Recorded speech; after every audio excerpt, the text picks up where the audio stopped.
अगले रूल की तरफ बढ़ते हैं। Rule number 20। रूल में बोला जा रहा है यदि प्रिंसिपल क्लॉज की क्रिया प्रेजेंट या फ्यूचर में हो तो सबऑर्डिनेट क्लॉज का वर्ब किसी भी टेंस में हो सकता है। यहाँ पे बाध्यता नहीं है फ्यूचर में, अगर प्रेजेंट या फ्यूचर में है प्रिंसिपल क्लॉज तो फिर जो अगला वाक्य होगा वो प्रेजेंट में भी हो सकता है, फ्यूचर में भी हो सकता है, पास्ट में भी हो सकता है। ठीक, क्योंकि उसके अकॉर्डिंग वाक्य बदला ही नहीं जाता है। रूल के अकॉर्डिंग ये एग्जांपल दिया जा रहा है, he says that children like to play। ये हो गया आपका प्रिंसिपल क्लॉज, प्रेजेंट में है, प्रिंसिपल क्लॉज प्रेजेंट में है और अगला वाक्य भी प्रेजेंट में आ रहा है। कोई फर्क नहीं पड़ता अगर प्रेजेंट में है या फ्यूचर में है। ये देखिए दूसरा वाक्य है उसमें वर्ब फ्यूचर में दी जा रही है, रवि विल से, तब भी दूसरे वाक्य पर कोई फर्क नहीं पड़ेगा, ये प्रेजेंट में है, प्रेजेंट में ही रहेगा। ऐसा नहीं ये पास्ट में हो जाए, ये बाध्यता सिर्फ होती है पास्ट के लिए। अगर रिपोर्टिंग वर्ब जिसे प्रिंसिपल क्लॉज कहते हैं, अगर reporting verb principal clause past में है तो फिर आगे के चांस रहते हैं जो सबऑर्डिनेट क्लॉज है वो पास्ट में जाए, और उसके लिए कुछ कंडीशन होती हैं वो अगले रूल में बताई जा रही हैं। कंडीशन क्या होती हैं?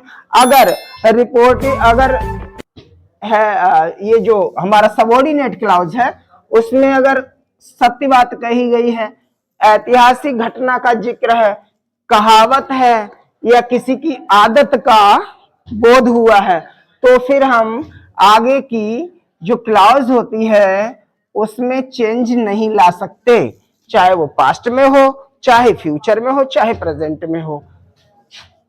ऐसे में प्रिंसिपल क्लॉज हमारी पास्ट में होगी और आगे वाला वाक्य हम चेंज नहीं करते हैं। He said, उसने कहा that the dogs bark at strangers, कुत्ते अजनबियों पर भौंकते हैं।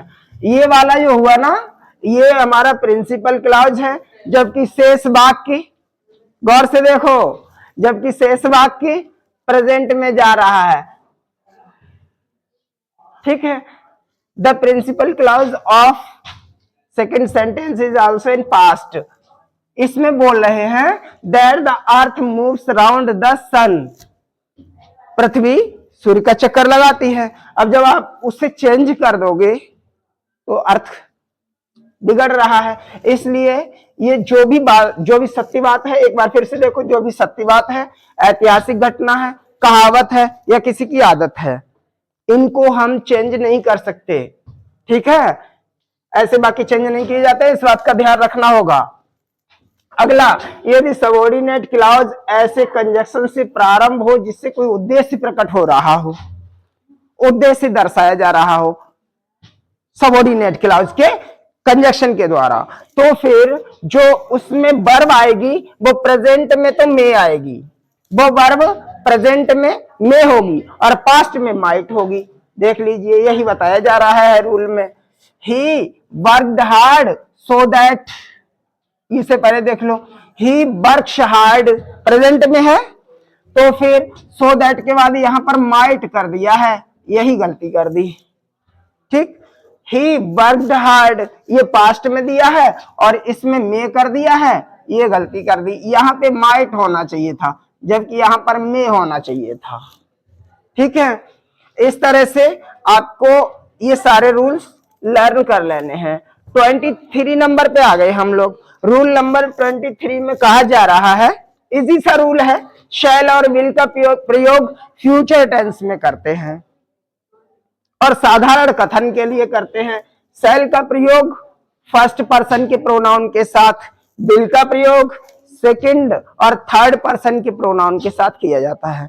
लेकिन ये प्रयोग तब चेंज हो जाता है जब बाकी के द्वारा आज्ञा, वचन, पक्का इरादा या धमकी का बोध होता है।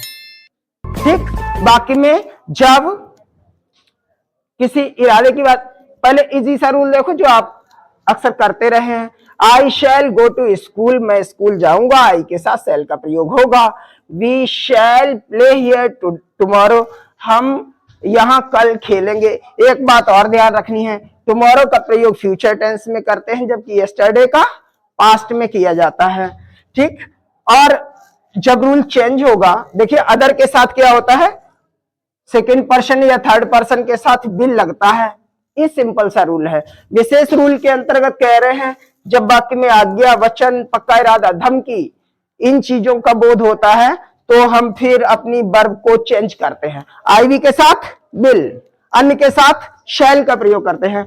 आई विल हेल्प यू, इसका मतलब हुआ हम आपकी मदद अवश्य करेंगे, अवश्य इरादे के साथ कह रहे हैं। You shall come my home, तुम्हें मेरे घर आना होगा।